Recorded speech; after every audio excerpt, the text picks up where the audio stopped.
우리가 하나님을 믿는 이유와 하나님께서 우리에게 믿음을 주신 이유는 많이 다른 것 같습니다. 우리가 하나님을 찾고 하나님을 믿는 주된 이유는 무엇인가를 받기 위해서입니다. 내가 어려울 때 도움을 받고 평안과 위로를 받고 복을 받기 위하여서 하나님을 찾고 하나님의 이름을 부르고 기도를 합니다. 당연한 것 아니냐 말을 할 것입니다. 맞습니다. 우리는 하나님 앞에 위로와 평안과 도움을 얻기 위하여서 나오는 것이 맞습니다. 하나님께서도 우리에게 필요를 채워주시고 위로와 평안을 주시기를 원하십니다. 그런데 문제는 우리의 필요와 원하는 것에만 우리 신앙생활이 전부 다 집중이 되어 있다는 것입니다. 하나님께서 우리에게 믿음을 주신 궁극적인 목표는 에베소서 1장 4절에서 6절에는 이렇게 말씀하고 있습니다. 한 목소리로 곧 창세전에 그리스도 안에서 우리를 택하사 우리를 사랑 안에서 그 앞에 거룩하고 흠이 없게 하시려고 자기의 아들들이 되게 하셨으니 그의 은혜의 영광을 찬송하게 하려는 것이라. 왜 하나님이 우리를 선택하시고 부르셔서 하나님의 아들이 되게 하셨습니까? 이유가 뭡니까? 목적이 뭡니까? 그의 은혜의 영광을 찬송하기 위해서 믿음을 주신 거예요. 예배와 더불어서 다시 한번 이 말씀을 보시면 하나님의 영광을 찬송하는데 어떻게 하는 것이 하나님을 예배하는 온전한 찬송이 됩니까? 어떻게 함으로써요? 거룩하고 흠이 없는 삶을 살 때에 은혜와 영광을 찬송하는 온전한 예배자가 됩니다. 거룩하고 흠이 없는 삶이란 하나님의 성품과 하나님의 인격을 닮아가는 것을 말합니다. 그런데 우리는 이런 하나님의 궁극적이고 큰 목적보다 믿음을 내가 필요하는 것을 얻고 문제를 해결하는 수단으로 이용하려고 합니다. 이게 심해지면 믿음의 주체이신 하나님은 온데간데가 없고 내가 원하는 것에만 관심을 가지게 되는 신앙으로 전락하는데 이런 신앙을 가리켜서 기복신앙이라고 합니다. 우리는 누구나 기복적인 신앙의 요소들을 가지고 있습니다. 그래서 이 고통을 원하는 사람은 아무도 없고 고통은 필요 없는 것이다 생각을 합니다. 예레미야가 3장 33절 이렇게 말씀합니다. 같이 주께서 인생으로 고생하게 하시며 근심하게 하심은 본심이 아니시로다. 하나님도 우리가 고생하고 고통을 당하는 거 원하지 않는 바입니다. 그러나 우리의 현실을 보면 고통이 따릅니다. 환난이 있습니다. 시련이 있습니다. 아픔이 있습니다. 눈물이 있습니다. 나는 필요 없다고 생각하는 고난을 하나님께서는 허락을 하신 거예요. 이유가 무엇일까요? 우리는 그 이유를 다 알 수도 없고 이해되지 않습니다. 그러나 하나님께서 두신 거예요. 하나님께서 두셨다면 필요하셨기 때문에 두셨다는 것입니다. 내가 제일 싫어하는 고통과 고난을 하나님께서 허락하신 이유가 뭘까요? 이것이 욥기가 다루고 있는 중요한 내용입니다. 제 친구들과 욥은 피 터지게 이 고난의 이유에 대해서 논쟁을 벌였습니다. 제 친구들은 욥이 지금 이렇게 어려움을 당하고 고통을 당하는 이유는 뭐라고 그랬습니까? 욥이 죄를 지어서 욥이 죄를 짓지 않았다면 네 자녀들이 죄를 지어서 이런 고난이 임했다 주장을 했습니다. 욥은 아니다, 나는 죄를 짓지 않았다, 나는 의롭다 이렇게 주장을 해서 하나님을 불의하게 몰아갔습니다. 이에 대해서 다른 주장을 펼치는 한 사람이 나옵니다. 32장 2절을 보시면 자, 누가 등장하죠? 자, 누가 등장하죠? 엘리후가 등장을 합니다. 자, 2장에 보면 욥이 고통을 당했을 때 위로하러 온 사람은 세 사람이었는데 어디에서 나타났는지 모르겠습니다. 그러나 처음부터 끝까지 함께 있었고 이들의 주장을 다 들었습니다. 32장 6절을 보면 자, 엘리후는 지금까지 한마디도 대답하지 않고 있었던 이유가 있었습니다. 6절에 보면 왜요?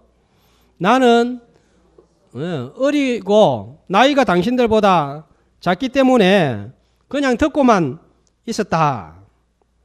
그런데 2절에 보면 엘리후가 화를 냅니다. 화가 난 이유는 욥이 하나님보다 더 의롭다 생각하기 때문이고 또 3절에는 보면 또 왜 화가 났습니까? 말이 되지 않는 이유를 가지고 욥을 정죄했기 때문이라는 거예요. 둘 다 잘못되었는데 서로 피 터지게 싸우고 있는 것을 보고 내가 도무지 참을 수가 없어서 한마디를 하겠다. 나이가 내가 어리더라도 당신들이 나이가 많더라도 좀 들으라. 당차게 자기 주장을 이야기합니다. 나중에 하나님께서 이 판단을 내리시는데 이 엘리후의 주장을 보면 다 맞다고 할 수가 없습니다. 그렇다고 다 틀렸다고 말하지도 않습니다. 그러나 엘리후가 제시한 고난에 대한 견해를 살펴보면 오늘 우리가 반드시 새겨 들어야 되는 교훈들이 있습니다. 엘리후는 욥과 친구들처럼 고난의 이유를 죄에서 찾지 아니하고 좀 다르게 보았습니다. 하나님께서 힘들고 괴롭지만 고난을 주신 데는 이유가 있는데 이 고난을 통해서 우리에게 어떤 유익을 주시기 위함이다 하는 거예요. 자, 이런 고난을 가리켜서 창조적인 고난, 또 생산적인 고난 이렇게 이름을 붙입니다. 고난을 통해서 하나님께서 허락하시는 유익은 무엇입니까? 자, 오늘 14절 말씀을 한번 볼까요? 자, 하나님은 한 번 말씀하시고 다시 말씀하십니다. 자, 그런데 하나님 말씀하시는데 사용하는 수단이 뭐냐 하면 바로 이 고통이라는 것입니다. 나는 내가 필요한 것만 얻고 문제만 해결되면 하나님을 찾아야 될 이유를 크게 발견하지 못합니다. 등 따시고 배부르면 기도를 해야 되겠다. 뭐 이런 간절한 마음이 별로 생기지 않습니다. 그런데 어렵고 힘들면 어떻게 됩니까? 하나님 좀 살려주세요 하고 그때서야 하나님을 찾게 되는 거예요. 나는 힘들지 않으면 고난이 없으면 하나님을 별로 찾을 마음이 없지만 하나님은 다른 거예요. 자기 백성을 늘 만나고 대화하고 교제하기를 원하시는 것입니다. 이 부모들은 자녀들과 손주들 얼굴을 보고 이야기하는 것을 즐거워하고 이 명절이 되면 눈이 빠지도록 오기를 기다립니다. 그런데 간혹 자녀들 중에는 부모에게 얻을 것이 없으면 부모님을 잘 찾아오지 않습니다. 너무 찾아오지 않으면 부모님이 어떻게 합니까? 내가 니한테 며느리 니한테 줄 게 있는데 이번에 손주 누구누구가 학교 들어가지 내가 좀 모아둔 게 있다. 그러면 잽싸게 달려옵니다. 아니면 자녀들이 필요한 게 있고 힘들면 부모님한테 찾아오는 거예요. 14절에 보면 하나님은 사람들에게 말씀하시기를 원합니다. 자, 몇 번 말씀하십니까? 몇 번 말씀하시죠? 한 번 말씀하시고 끝나는 거예요. 다시 반복해서 말씀하시기를 원하십니다. 그런데 사람들은 반응이 어때요? 하나님이 내한테 무슨 말씀을 하시든지 그거에 관심이 없습니다. 뭐에 관심이 있습니까? 지금 내 필요, 내가 원하는 것, 요것만 얻어지고 해결되면 또 하나님 몰라라 하고 세상으로 밖으로 뛰어나가는 거예요. 하나님께서 우리를 부르시고 믿음을 주신 이유는 하나님과 대화하고 교제하고 소통해서 하나님 닮아가서 하나님 예배하는 온전한 예배자가 되기를 원하는 거예요. 자, 그래서 그런 사람이 되려고 하면 하나님의 말씀을 들어야 됩니다. 그런데 듣지를 않습니다. 자, 그래서 하나님이 15절에 보면 언제 말씀하시죠? 언제 말씀하시죠? 졸며 깊이 잠들 때나 아니면 꿈에, 밤에. 그럼 하나님은 낮에는 말씀하시지 않습니까? 말씀하시는 거예요. 그런데 사람이 낮에는 하나님이 말씀을 하셔도 잘 알아듣지를 못합니다. 왜 그럴까요? 세상의 소리, 사람의 소리가 낮에 너무 크게 들리니까 하나님이 말씀을 하셔도 듣지를 못하니까 또 밤에 사람의 소리, 세상의 소리가 줄어든 그 시간에 찾아오셔서 졸 때 그때도 안 들으면 언제 말씀하는 거예요? 깊은 잠에 들어서 꿈을 통해서라도 말씀을 하시는 거예요. 16절에 보면 두렵게 하셔서 하나님의 말씀을 듣게 하시는 거예요. 그러니까 하나님이 얼마나 우리를 배려해서 하나님의 말씀을 들려주시기를 원하는지를 알 수 있습니다. 자, 꿈을 통해서 성경을 보면 하나님의 말씀을 들은 사람들이 많이 나옵니다. 하나님을 믿지 않는 바로 왕, 느부갓네살 왕, 세상 왕들도 들었고요. 요셉도 다니엘도 꿈을 통해서 하나님의 음성을 들었습니다. 그 중에서 대표적인 한 사람 들려고 하면 창세기 28장에 나오는 야곱입니다. 형 에서를 속이고 도망하다가 루스 들판에서 하나님의 음성을 듣습니다. 창세기 28장 15절에 보면 꿈에서 사닥다리 한 상을 보고 또 꿈속에서 하나님께서 네게 허락한 것을 다 이루기까지 절대로 너를 떠나지 아니할 것이다 하는 음성을 들었습니다. 자, 이 음성을 어디에서 들었다고요? 루스 들판에서 들었어요. 부모님과 함께 집에서 안락하게 살고 있을 때 이런 하나님의 음성을 듣지 못했습니다. 과거는 형을 속인 잘못으로 얼룩져 있고 미래는 예측할 수 없어서 불안과 초조에 시달리고 있을 때에 음성을 들었습니다. 하나님께 서원을 하고 다시 돌아오게 하시면 10의 1조를 드리고 하나님 여기에서 이제 하나님 예배하겠습니다. 그럼 이전에는 하나님이 야곱에게 말씀하시지 않았습니까? 말씀을 한 거예요. 그런데도 야곱이 알아듣지를 못했습니다. 그러니까 하나님이 아무도 없는 혼자 있는 들판에 그때도 못 알아들으니까 언제요? 꿈속에서라도 말씀을 한 거예요. 그리고는 루스 들판을 베델 하나님의 집 하는 장소로 이름으로 개명을 했습니다.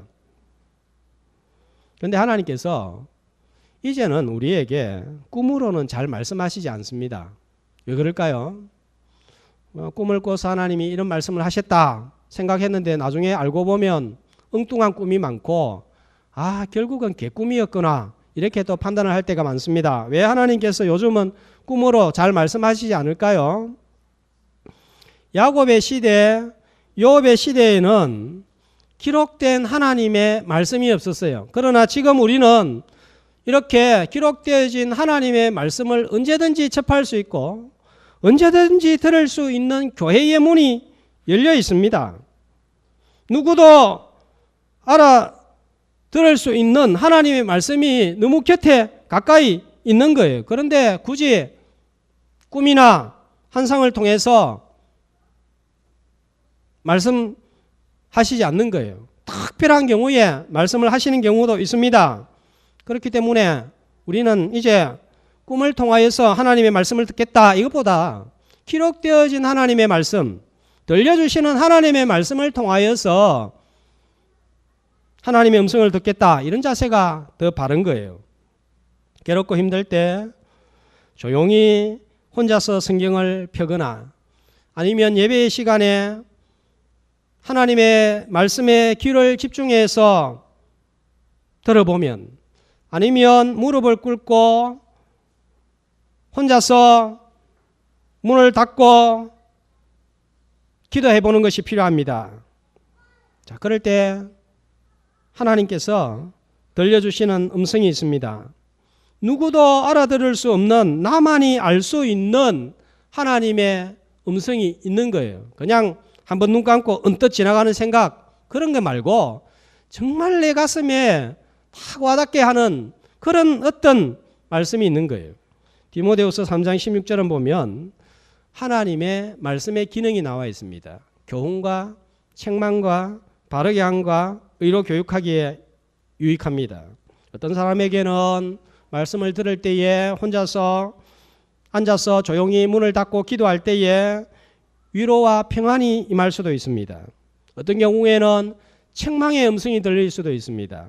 어떤 경우에는 순종하라는 사인이 올 수도 있습니다.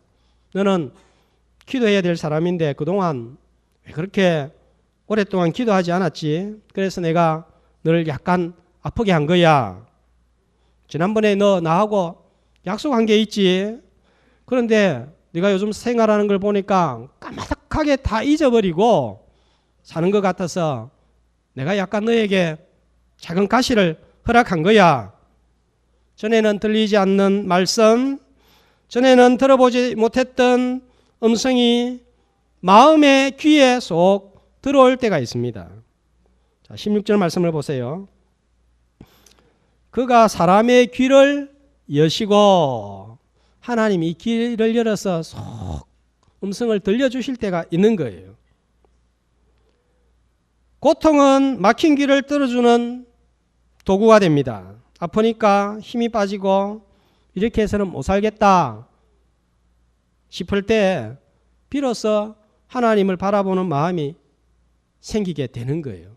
그래서 하나님께서 때로는 작은 가시를, 때로는 감당할 수 없는 큰 아픔을 주시기도 하는 것입니다. 눈물이 있죠. 한숨이 있죠. 두려움이 있죠. 걱정과 염려가 있죠. 괴롭고 힘들지만 하나님의 음성을 들을 수 있는 좋은 기회가 되는 거예요. 이때에도 하나님의 음성을 듣지 않는다면 언제 하나님의 말씀을, 음성을 들을 수 있겠습니까? 이때에 비로소 우리 마음이 부드러워지고 말씀을 들을 수 있는 준비가 되는 거예요. 가난한 심령이 되는 거예요. 고통은, 고난은 아직도 나를 포기하지 아니하시고 대화하기를 원하시는 하나님의 은혜의 또 다른 색깔입니다. 자, 고통의 순간에, 아픔의 순간에 한숨만 쉬지 말고 귀를 기울여서 하나님의 음성을 듣고 하나님과 대화하는 은혜가 있는 복된 순간이 되시기를 주의 이름으로 축복합니다.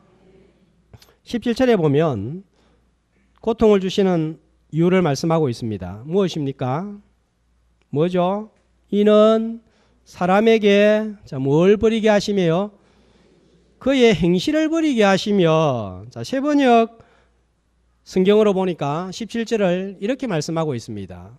하나님은 사람들이 죄를 짓지 않도록 하십니다. 자, 이게 첫 단락의 번역이에요. 그러니까 하나님께서 고통을 주시는 이유 중에 하나는 죄를 짓지 않도록 하시기 위해서 고난을 주셨다는 거예요. 여러분, 내가 죄를 짓는데 형통하다면, 아무런 마음에 불안함이 없다면 그게 복일까요? 그건 복이 아니에요. 하나님으로부터 버림을 당한 것입니다. 멸망의 길로 가도록 하나님께서 포기한 거예요. 내가 하나님 제대로 섬기지도 않는데 그냥 일이 평상시대로 잘 돌아가고 형통하다. 세상 사람들은 그래서 하나님이 없다. 악인들은 이렇게 죄를 지어도 아무도 보지 않는다. 그렇게 살아가는 거예요. 그게 축복이 아니고 저준 거예요. 하나님께서 사랑하시는 사람이라면 뭔가 잘못된 길로 갈 때 반드시 하나님이 간섭하십니다. 자, 오늘 이 죄를 버리도록 하시기 위해서 고난을 허락하셨다 했는데 구체적으로 어떤 죄를 언급하고 있습니까? 그의 죄를 버리게 하십니다. 그 죄가 뭡니까? 교만한 거예요. 교만입니다. 누구나 가지고 있는 질병, 교만입니다. 몸에 상처가 나고 큰 병이 생기면 큰일 났다 하지만은 이 교만이 안에 있는데 이게 질병인지를 모르고 대수롭지 않게 생각합니다. 우리는 사람은 언제든지 교만할 준비가 되어 있습니다. 18세기는 종교개혁이 끝나고 유럽에서는 산업혁명이 일어났습니다. 기관차가 발명이 되고 공장이 지어지면서 대량 생산이 이루어지니까 물질적으로 풍요로움을 누리게 되었습니다. 전부 다 도시로 몰려와서 공장을 짓고 집을 짓고 좋은 옷을 입고 살았습니다. 그리고 학문이 발달했습니다. 대학이 이곳저곳에서 더 많이 생겼습니다. 그리고는 인간의 이성이 최고의 자리를 차지했습니다. 이해가 되지 않으면 이제는 전부 다 거부를 했습니다. 소위 말하는 계몽시대가 찾아온 거예요. 그러니까 제일 내팽개침을 당했던 게 뭘까요? 성경이에요. 성경을 펼쳐보면 이해되지 않는 내용들이 너무 많으니까 다 허구이고 신하다 그렇게 취급을 해버렸습니다. 성경에서 인정하는 것은 윤리와 도덕밖에 남지 않았습니다. 이성에 맞지 않으면 거부했고 생각에 딱 맞아떨어지는 과학이 최고였습니다. 풍요로워지고 발전하니까 사람들의 마음에 야, 이제 이 세상을 천국으로 유토피아로 만들 수 있겠다. 신이 따로 있는 게 아니고 사람이 바로 신이다. 이런 마음이 생기기 시작한 거예요. 이렇게 과학이 눈부시게 발달하고 풍요로워지는 그 절정의 순간에 어떤 일이 발생하죠? 제2차 세계전쟁이 발발합니다. 신이라고 하는 사람들이 만든 무기와 핵폭탄으로 5천만 명이 사망하는 대재앙이 참사가 일어났습니다. 이 세상이 천국이 아니라 지옥의 현장이 되어버렸습니다. 인간의 이성이 바벨탑처럼 무너져 버리고 말았습니다. 세상이 좀 잘 돌아가니까 인간이 신이다. 우리가 천국을 세상에 만들 수 있다. 했던 교만이 2차 세계대전을 통해서 사람은 신이 아니다. 사람은 천국을 만들 수 없다. 스스로를 구원할 수 없다. 이렇게 된 거예요. 잠언 16장 18절은 이렇게 말씀하고 있습니다. 한 목소리로 교만은 패망의 선봉이요 거만한 마음은 넘어짐의 앞장임이니라. 조금 가지면 알면 교만해지는데 결국은 망하게 되어버리는 거예요. 하나님께서 교만을 특별히 싫어합니다. 다른 죄를 두고 하나님이 직접 내가 처리하겠다 이렇게 말씀하시진 않았는데 베드로전서 5장 5절에 보면 이 교만한 것만큼은 하나님이 직접 대적을 하시겠다 하시는 거예요. 그만큼 교만은 하나님이 싫어하시는 죄입니다. 왜 그럴까요? 교만은 하나님의 음성이 들리지 않게 하는 제일 악한 죄이기 때문입니다. 더 나아가서 이 교만은 하나님의 자리를 넘보려고 하는 거예요. 고대 사회에서는 반역죄가 제일 큰 죄입니다. 지금도 반란죄가 제일 큽니다. 그래서 반란을 일으킨 사람들은 사형에 해당됩니다. 교만은 이런 반역을 꾀하고 하나님을 무시하고 하나님의 자리를 차지하려고 합니다. 사단은 원래부터 사단이 아니었어요. 천사였습니다. 그런데 천사장이 되고 보니까 교만이 있어서 하나님 같은 자리에 앉고 싶어 했습니다. 이 교만이 천사를 망하게 해서 마귀가 되게 한 거예요. 에스겔 28장 2절에 보면 사람도 두말할 필요가 없습니다. 두로 시돈 도시는 지금부터 3000년 전에 엄청나게 부유한 도시였습니다. 무역을 하고 상업을 해서 돈이 많아지고 부강해지니까 두로 왕은 자신을 가리켜서 어떻게 생각을 했죠? 나는 신이라. 이 사람이 뭐가 잘 돌아가고 좀 높은 자리에 올라가면 신처럼 행동하려고 하는 거예요. 네가 하나님의 자리 곧 바다 가운데 앉아있도다. 네 마음이 하나님 마음 같을지 할지라도 너는 뭐라고요? 사람이지 신이 아닌 거예요. 그런데 좀 잘 돌아가니까 자기가 신이라고 생각합니다. 어떻게 되었습니까? 망해버리고 말았습니다. 지금은 두로 지역을 가보면 옛날의 흔적만 남아있고 더 이상 사람이 살지 않습니다. 교만에는 다른 약이 없는 거예요.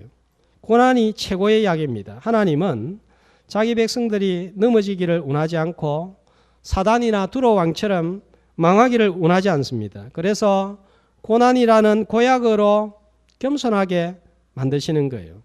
신명기 8장 2절에 보면 이스라엘 백성들이 광야길을 걸어간 이유가 제시되어 있습니다. 한 목소리로 내 하나님 여호와께서 이 40년 동안에 내가 광야길을 걷게 하신 것을 기억하라. 이는 너를 낮추시며. 왜 광야길을 걸어가게 하셨다고요? 낮추시게 하기 위해서. 낮아져야만 하나님을 예배하는 온전한 예배자가 되기 때문입니다.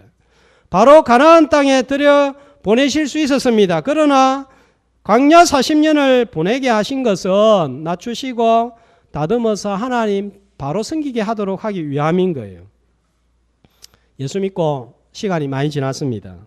예배도 수백 번, 수천 번을 드렸습니다. 그런데 아직도 내 안에는 꺾이지 않은 부분이 있습니다. 쉽게 남을 정죄하고 판단하고 비판하고 이게 너무너무 자동적으로 되어 있는 내 모습을 봅니다. 적도 부근의 나무들은 잎도 크고 푸르고 키도 크고 하늘로 쫙 뻗어 있습니다. 햇볕을 날마다 많이 받고 강수량이 풍부하기 때문입니다. 그러나 해발 3000m 지점인 수목 한계선에서 자라고 있는 나무는 저렇게 아무런 잎도 없고 삐쩍 말라 있습니다. 열매도 없습니다. 더 이상 위로 뻗지를 못하고 허리를 숙이고 있습니다.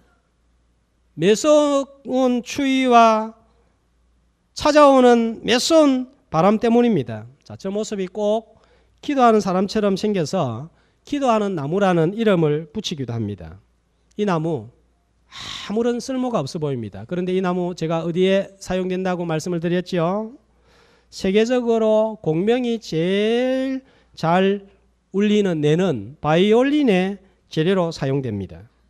아름다운 영혼을 가지고 인생의 절묘한 선율을 내는 사람은 좋은 조건에서 살아온 사람이 아니라 찾아오는 매서운 바람 때문에 낮아져서 무릎을 꿇고 기도하는 사람이 가장 아름다운 예배자가 되는 거예요.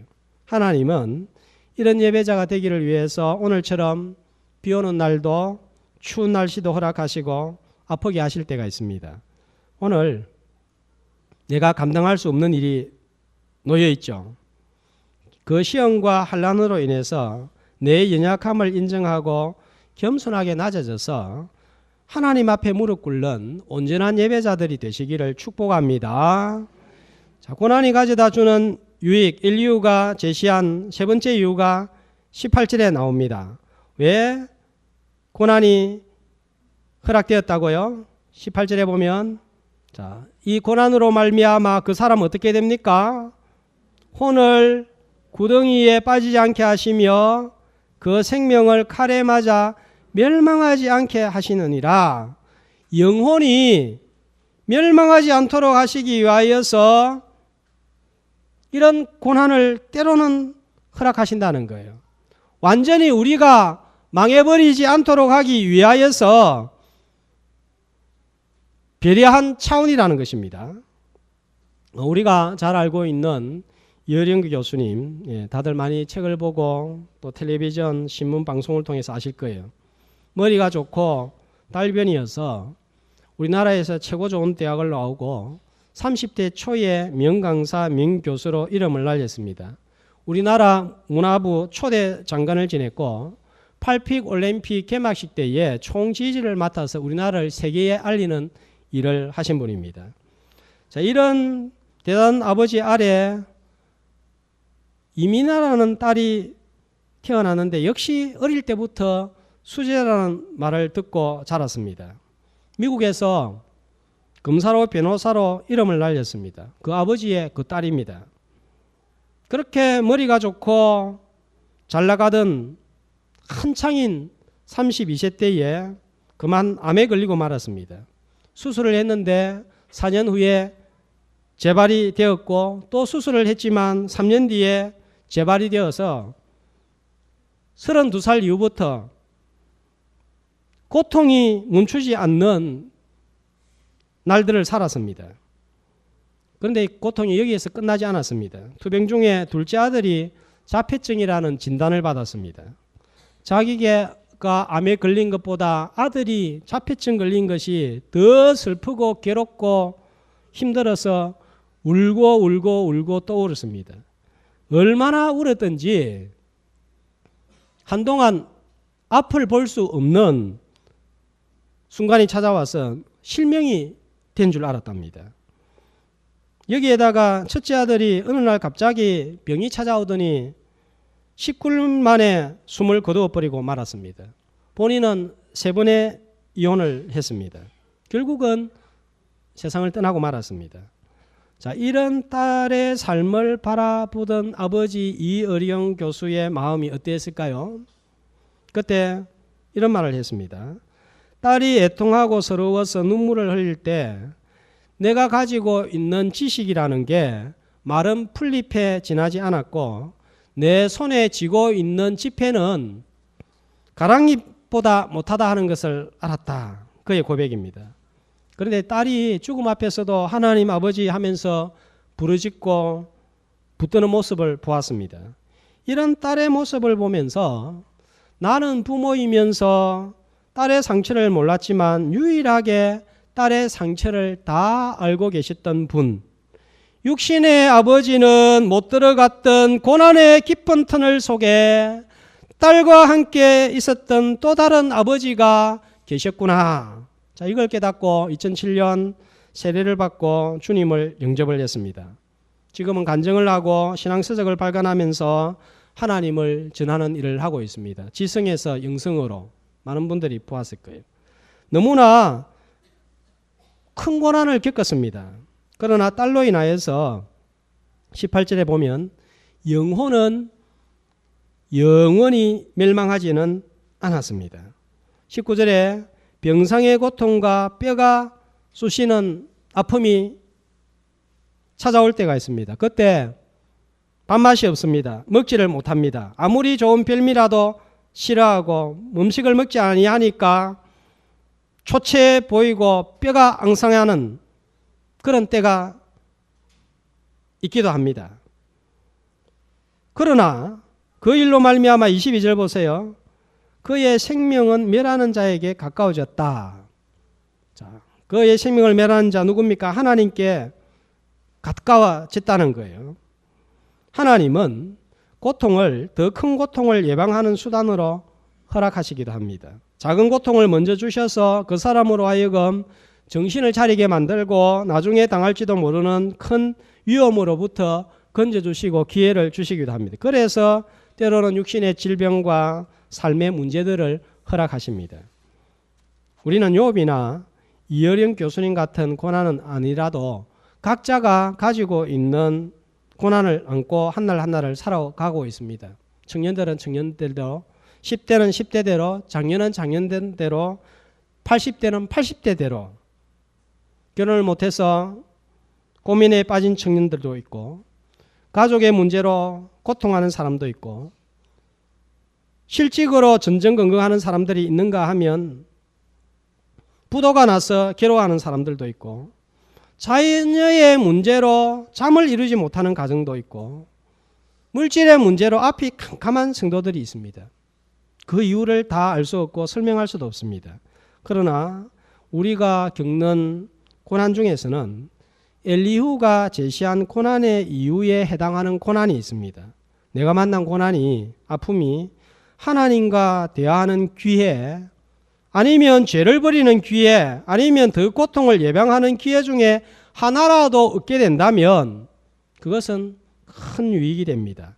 나를 변화시키시는 창조적인 고통이 될 것입니다. 창조적인 고통으로 하나님을 더 가까이 만나고 온전하게 예배하는 저와 여러분이 되시기를 주의 이름으로 축복합니다.